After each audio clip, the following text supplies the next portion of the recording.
Hi students, good morning. So my name is Fanindra and I am working in Vignan Institutions. So let us continue our discussion regarding the chapter Laws of Motion. So in our last session of the video, we have discussed regarding what is inertia and Newton's first law and what is linear momentum. Definition for the linear momentum and mathematical expression for the linear momentum. Now let us go to Newton's second law of motion. The statement is as follows: the rate of change of momentum of a body is directly proportional to the net external force acting on the body and takes place in the direction in which force acts. So this is Newton's second law statement. So the rate of change of momentum of a body. So rate of change of momentum is dp by dt. So dp by dt is the rate of change of momentum. Here p is the momentum with respect to time. So rate of change of momentum is dp by dt is directly proportional to the net external force, which is directly proportional to the net external force acting on the body. So the mathematical expression for the Newton's second law statement is dp by dt is directly proportional to the net force acting on that body, and the direction of change in momentum is in the direction of force in which it acts. Okay, so now let us derive the mathematical expression for the force acting on a body from Newton's second law. Okay, so for that, consider a body or consider a block of mass m. Here a block of mass m on a horizontal surface moving initially with a velocity v. So after a small time interval of delta t, let the block of mass m is moving with a velocity of v plus delta v. That means there is a small change in velocity. For a small time interval of delta t, the velocity increases by an amount of delta v. So after a time interval of delta t, the final velocity will be v plus delta v. Okay, so now we need to calculate the change in momentum. So in our previous session, we have discussed about the momentum of a body. So momentum is equal to momentum denoted by P is equal to mass into velocity. Mass into velocity. Okay, therefore P is equal to m into v. Here at initial momentum of the body is equal to m into v, mass into velocity. So m into v, and the final momentum of the body is equal to mass into velocity at that particular instant of time is v plus delta v. So v plus delta v. Therefore change in momentum delta p is equal to final momentum minus initial momentum, which is equal to m into v plus delta v minus m into v, that is equal to mv plus m into delta v minus m into v. So minus mv plus v get cancelled and delta p is equal to m into delta v. So therefore change in momentum of a body is equal to mass into change in velocity. So that is increased velocity. Okay, so change in momentum of a body is given by m into delta v. Right. So from the Newton's second law,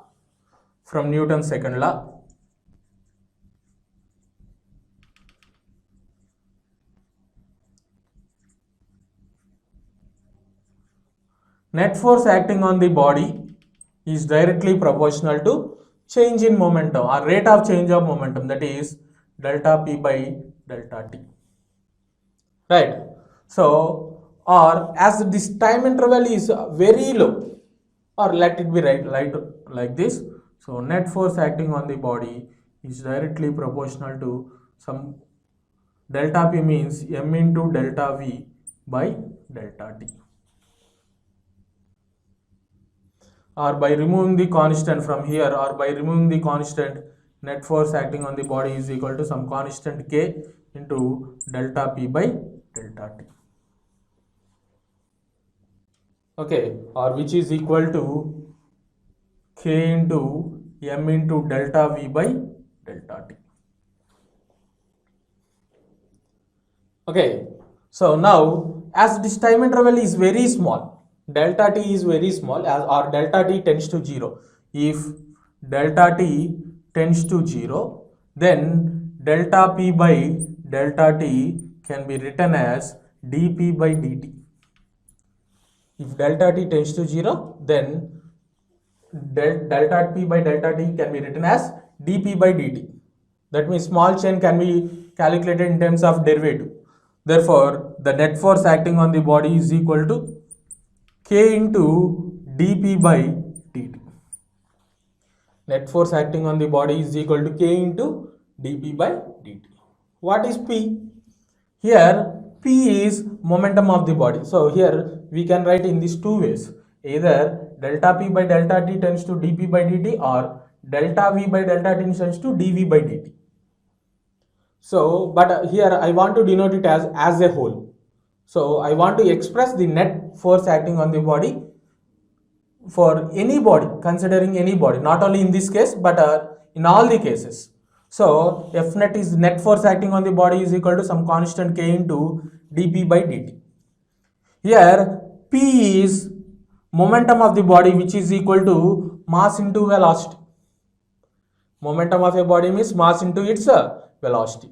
If mass is constant, so I am specifying the case only when mass of the body is constant. So it is very important for this expression. If mass of the body remains constant, then net force acting on the body can be written as K into D into mv by dt. As mass of the body remains constant, then the expression can be written as net force acting on the body is equal to K into, here as mass remains constant can be written outside, K into M into dV by dt. So this expression can be written in such a manner only when mass of the body remains constant. That means with respect to the time, the mass does not changes. Then only we can write like this. So net force is equal to K into M into dV by dt. So dV by dt, rate of change of velocity, is nothing but acceleration. dV by dt is nothing but rate of change of velocity. Rate of change of velocity is nothing but acceleration. So in place of dV by dt we can write A. So net force acting on the body is equal to K into M into A. Net force acting on the body is equal to K into M into A. Then, so this is the mathematical expression for the Newton's second law. F net is equal to K into M into E. But in our earlier studies, we have already noticed that force acting on a body is equal to M into A. So, but here K into M into A. So, let us derive it from the unit force. So, if mass of the body is equal to 1 kg and acceleration acts on the body is equal to 1 meter per second square, then force acting on the body should be equal to, force is equal to 1 Newton. If mass of the body is 1 kg and the accelerating on the body is 1 meter square, then force acting on the body is 1 Newton. Or it can be also given like this. If a 1 Newton of force is acting on a 1 kg body, then the acceleration produced should be equal to 1 meter per second square. In any manner, if 1 Newton force is acting on a 1 kg body, then the acceleration produced should be equal to 1 meter per second square. Substituting all these values in this above equation, so K equal to, we get K equal to 1. K equal to 1. Therefore, the above equation can be written as net force acting on the body is equal to M into A. net force acting on the body is equal to m into E. So it is derived from the Newton's second law. F is equal to ma is not at all the Newton's second law, because it is a certain case in the Newton's second law, because here we consider, or we have taken some assumption that the mass of the body remains constant with respect to time.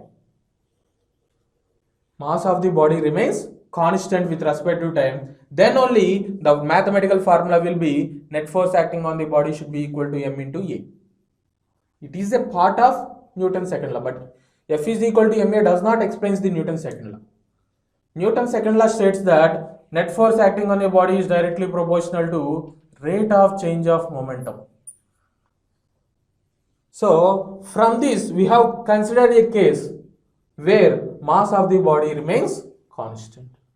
If mass of the body remains constant, then only we can write m outside the derivative. So F net is equal to k into m into dv by dt.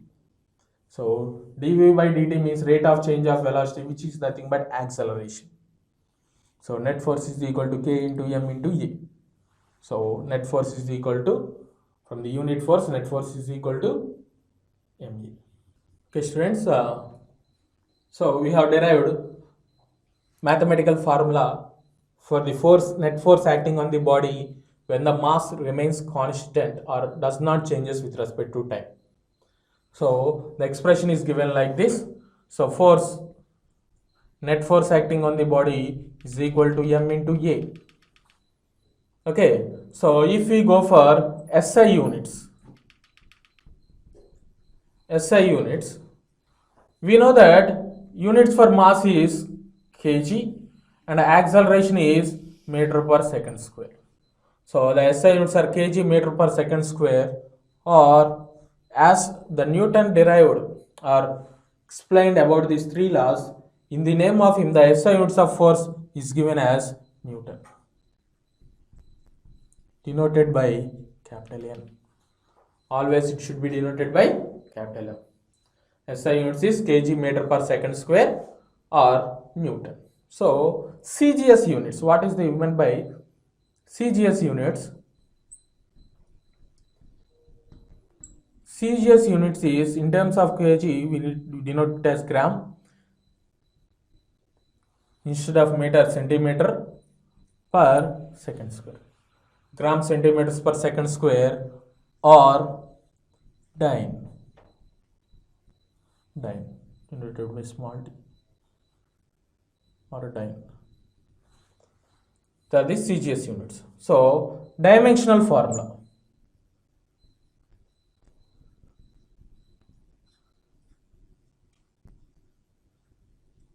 Dimensional formula for force, that is Newton, is kg meter per second square. You can denote it as mass, length and time, fundamental physical quantities. So mass means kg, so kg power 1, length meter, m power 1, t, time means seconds, so denominator it is a square, so power minus 2. So mlt power minus 2 is the dimensional formula for the Newton, or the unit of force. Okay, now what is meant by a Newton? Definition for the Newton. So definition for the Newton is, if 1 Newton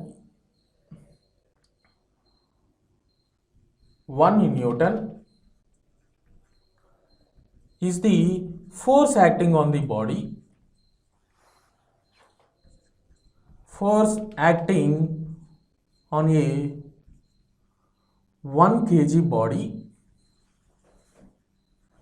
produces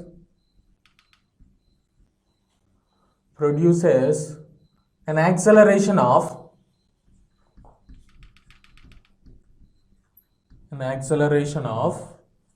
1 meter per second square.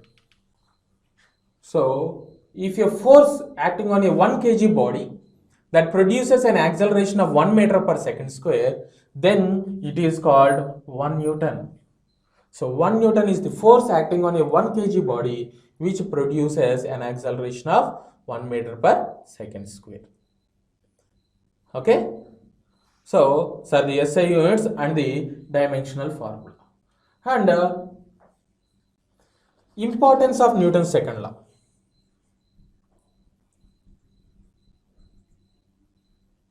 Importance of Newton's second law. What is the importance of Newton's second law means? So, second law helped us to derive what is the force, mathematical expression for the net force acting on the body, and units of force. So, basic important first law is it helped us to derive what is the net force acting on the body, mathematical expression for the net force acting on the body, and what are the units of force. And also the first law and second law, first law and third law can be derived from this Newton's second law. First law and third law can be derived from this Newton's second law, as we have already studied the first law. So let us derive how first law can be derived from this Newton's second law. Right.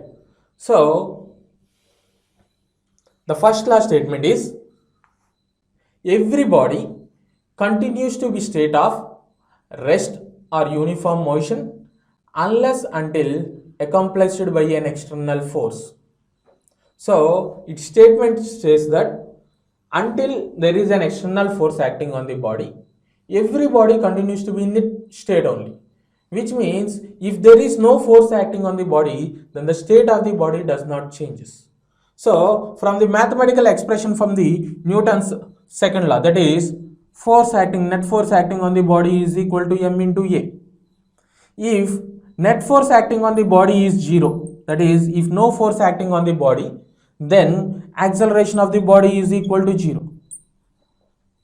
From the mathematical expression from F is equal to ma, if there is no net force acting on the body, that means F is equal to ma, that means ma is equal to 0, which means acceleration of the body is 0.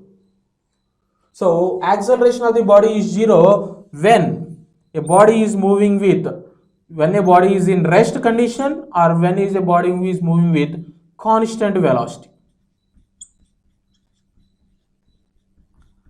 Acceleration of your body, which means rate of change of velocity. Acceleration is 0 when a body is at rest or moving with constant velocity. So if there is no net force acting on the body, that means a body which is in rest continues to be in rest only, or a body which is moving with constant velocity will move in constant velocity only. Therefore, first law can be derived from this Newton's second law. How Newton's third law is derived from the second law can be explained after what we know what is Newton's third law. Okay, so this is about the definition of Newton, or definition of the unit force, that is Newton, SI units of force, CGS units, dimensional formula, and what are the importance of this Newton's second law. Okay, so if at all, if the, so here either whether the force acting on a body is a scalar quantity or a vector quantity, that is the very important thing. Either the force acting body is a scalar or a vector, so it is a vector quantity. It is a vector quantity which has both magnitude and direction. So if the momentum, here momentum is also a vector quantity. Therefore, if the momentum of your body is given in a three-dimensional plane, so then force can be written as force Fx along the x direction is equal to dpx by dt. It means if the momentum of the body is given in a three-dimensional plane or three-dimensional space, so then the force acting on the body can be given as Fx is equal to along the x direction dpx by dt, along y direction dpy by dt, along z direction, that is dpz by dt. Okay, so net force acting on the body is equal to Fx I cap plus Fy j cap plus Fz k cap. So this is the net force acting on the body in the vector form, which is given in a three-dimensional space. Okay, Okay, students, now what are the different units of force? So, in some problems, we came across these units, how to denote the unit of force. So, there are mainly two types of units, that one absolute units and the gravitational units. So, for absolute units is the normal units. So, here the SI units is, for absolute unit, SI unit is 1 Newton. Is Newton, which means kg meter per second square, as we discussed earlier. Similarly, CGS units is dyne, which is gram centimeter per second square. Okay, so now how to convert this CGS units into SI units? Therefore, if we have taken 1 dyne, that is equal to 1 gram centimeter per second square, which can be denoted like this. 1 gram means 10 power minus 3 kilogram. 1 centimeter is 10 power minus 2 meters per second square, as the time in both CGS units and SI units is second square. So that is equal to 10 power minus 3 into 10 power minus 2, 10 power minus 5 kg meter per second square, which is 10 power minus 5 Newton. Right. Therefore, 1 dyne is equal to 10 power minus 5 newtons. So, in case of solving the problem, it is very important. 1 dyne is equal to 10 power minus 5 Newton. So, these are called the absolute units. Next, gravitational units. So, the gravitational units is says in such a manner that 1 kilogram weight, it is denoted, the gravitational units are denoted in such a way that 1 kilogram weight. The gravitational units are denoted in such a manner. Gravitational units for the force is 1 kilogram weight, which denotes if 1 kilogram is the force acting on the body, on a 1 kg body, which produces an acceleration of, as a gravitational, it's acceleration due to gravity, 9.8 meter per second square. 1 kilogram weight is the force acting on a 1 kg body, which produces an acceleration of 9.8 meter per second square. So that force is called 1 kilogram weight, or the gravitational units. Now, how do we convert this gravitational units into SI units? So if the problem is given like this, a 1 kilogram weight of force is acting on a body. So then how do we convert this 1 kilogram weight into newtons? So to convert this 1 kilogram weight into newtons, 1 kilogram weight is equal to 1 into kilogram weight is 9.8 meter square, therefore 9.8 newtons. 1 kilogram weight means 9.8 newtons. 1 kg into weight 9.8 meter per second square, that is 9.8 newtons. Okay, if the question, if 1 gram weight is given, 1 gram weight is given, so how do we convert 1 gram weight, that is in 1 kg weight in SI units, 1 gram weight is in CGS units.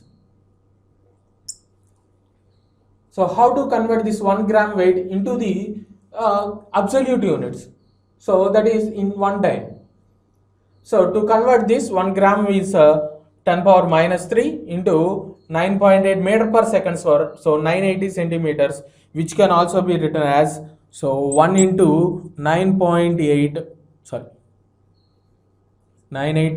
centimeters per second square, that is 980 dyne. So 1 gram weight means 980 dyne. So already 1 gram means 1 gram in weight 9.8, instead of 9.8 we have denoted as 980 centimeters per second. So 1 kg weight into 9.8 meter per second square. That is 9.8 newtons. Similarly, 1 gram weight means 1 into 980 centimeters. So here 980 centimeters per second square. So 989. So these are the absolute units and gravitational units. And how we convert in absolute units CGS to SI system, and from gravitational units to absolute units. Okay, so these are very important regarding the solving of problems. Okay, students, now let us move on to our next topic. That is, so from Newton's second law states that the rate of change of momentum is directly proportional to the net force acting on the body. Therefore, net force acting on the body is directly proportional to dp by dt, or force, as it is a vector quantity dp bar. So F bar is equal to dp bar by dt. Here p is the mass of the momentum of the body, which means product of mass into velocity. So F bar is equal to d into mv bar by dt. So from our mathematics classes, the derivative of product of u into v is u into dv by dt plus v into du by dt. So which can also be written as F bar is equal to m into dv bar by dt plus v bar into dm by dt. Right. So this is the what we get from the Newton's second law. This is the expression, mathematical expression, exactly what we get from the Newton's second law. But in the above case, we have derived that if mass of the body is constant, mass remains constant. If mass is constant means derivative of mass dm by dt should be equal to 0. Because mass does not changes with respect to time. So dm by dt is 0. Therefore, F bar is equal to m into dv bar by dt. We know that dv bar by dt is rate of change of velocity, is acceleration. So F bar is equal to m into a bar. Right. This is the mathematical expression which you have derived earlier. What happens if the mass of the body changes and velocity of the body remains constant? So that is our case. So here is the case given. If the velocity of the body is constant and the mass of the body is varying, that is a variable mass system. Right. So if velocity of the body is constant and a mass is varying with respect to time. Okay, so from this equation, let it be the equation 1. From this equation 1, if velocity is constant, so dv by dt is equal to 0. So if velocity is constant means dv bar by dt, rate of change, as it is constant, change is 0 with respect to time. So therefore the equation 1 becomes F bar is equal to v bar into dm by dt. Here dm by dt is the change in mass per unit of time, how mass changes with respect to time. So the expression is F bar is equal to v bar into dm by dt for the variable mass system. Variable mass system. So in later classes we will discuss some problems regarding this variable mass system and continuous constant mass system also.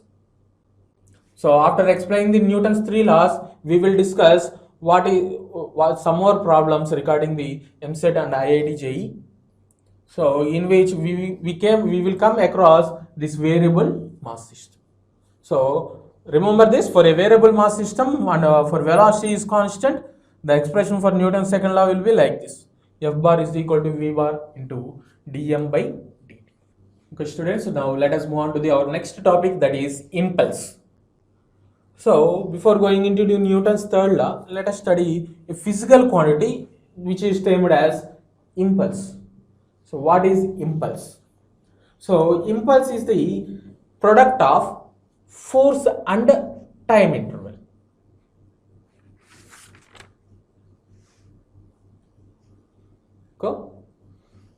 So the definition for the impulse is product of force and time which produces a finite change in momentum. Finite change in momentum. So impulse is defined as product of force and time. Product of force and time. So impulse is denoted by J. J is equal to F into T. Product of force and time. So as force is a vector quantity and time is a scalar quantity. So vector into scalar gives us a vector. So impulse is also a vector quantity. So our first point is it is a vector quantity. Whose direction is in the direction of force. So vector quantity, which means the direction is in the direction of force.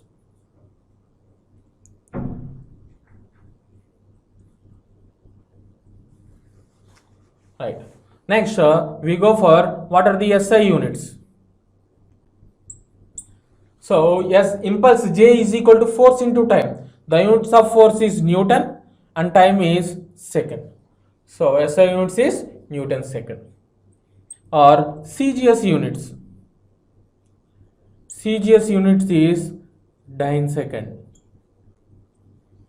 Okay, CGS units is dyne second. Next one, dimensional formula.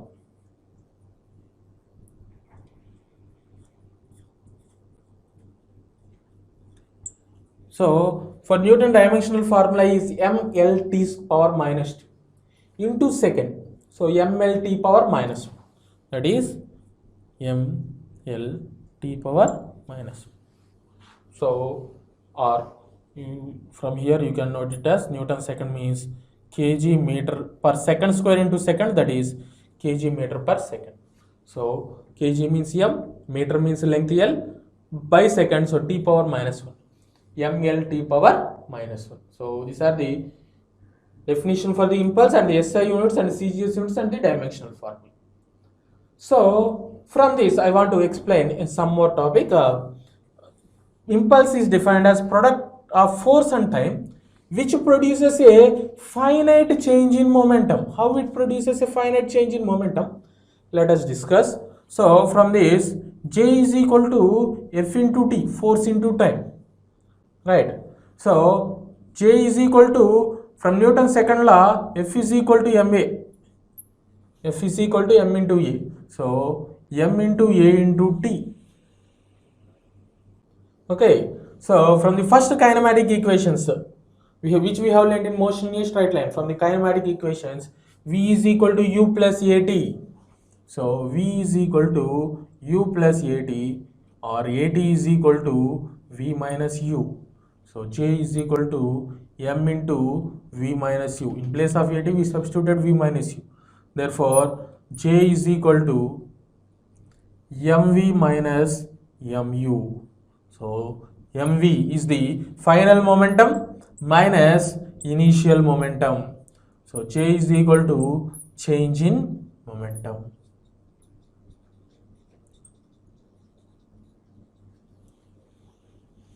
Okay, so impulse is nothing but product of force into time or change in momentum. Change in momentum of the body. So the definition is like this: product of force and time which produces a finite change in momentum.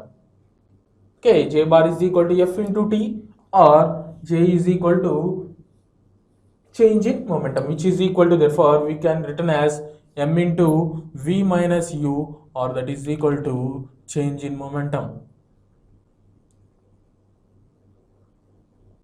Change in momentum caused by the force is nothing but impulse acting on the body. Okay, from this we know that J bar is equal to force into time bar. From Newton's second law, F bar is equal to dp bar by dt. Okay, from this we can write like this: dp bar is equal to F bar into dt. Okay, now dp bar is nothing but the change in momentum. Okay, so integrating on both sides, integral dp bar, which means from p initial to p final, is equal to integral for a time interval of t1 to t2 f bar into dt. So that is p final minus p initial, that is equal to f bar into delta t, t2 minus t1. Okay, change in the time interval, force into change in time interval, that is equal to change in momentum, which is equal to impulse. So impulse is equal to force into change time interval, or that produces a finite change in momentum. So in vector notation we can solve like this. Okay, or in some problems, if we have given a graph, in which force on y-axis and time interval on x-axis, and the graph is given like this. So the area bounded under the graph for a force and time. So this area gives impulse.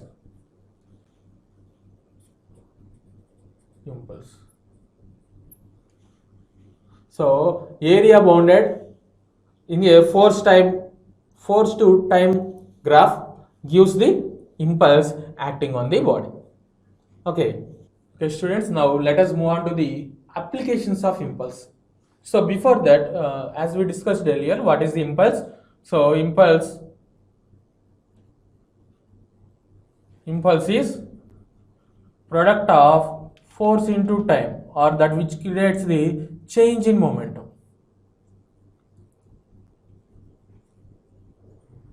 For a small time interval, so you can write it as delta t.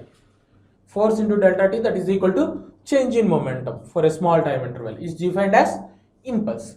So if we go on to the what are the applications of impulse, so we are seeing it in our day-to-day life, but we do not know so why we are doing that action.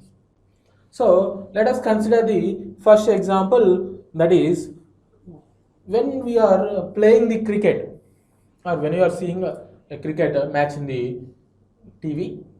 So you observe whenever the fielder want to catch the ball, or the wicket want to catch the ball, he catches the ball by lowering his hand backwards. So he catches the balls like this. So why he is doing such an action? Why he does not catch the ball simply without moving the hands? Because while he lowering the ball, or while he want to catch the ball, he lowers his hands. So in that time, the time interval increases. As the time interval increases, here the change in momentum remains constant in both the cases. In the first case, he lowers his hands. In the second case, he does not lower his hands. So consider it as two cases. In both the cases, change in momentum is constant, as the ball is coming with same velocity and it should come to rest. Okay, so consider this term, force into time delta, change in time interval. As he lowers his hands, the time interval increases. As the time interval increases, the force acting on our hands decreases. In the first case. In the second case, if he simply catches the ball, then for a small time interval, so here in the second case, the time interval does not increases but remains constant. Therefore, force will be larger. So he may hurt his hands.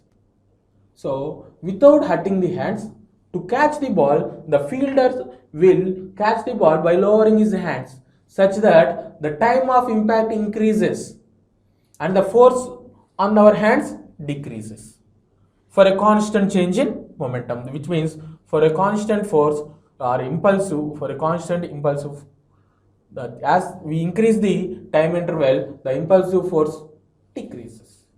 Similarly, we observe shock absorbers are provided in the vehicles. Whenever it goes on an uneven road, the shock absorbers helps us increases the time. So whenever the bike goes suddenly into the down and to up, so in that cases the shock absorbers will go down slowly and release up slowly, such that this time interval increases, therefore force acting on that bike will decreases. So shock absorbers will help us to increase the time of impact.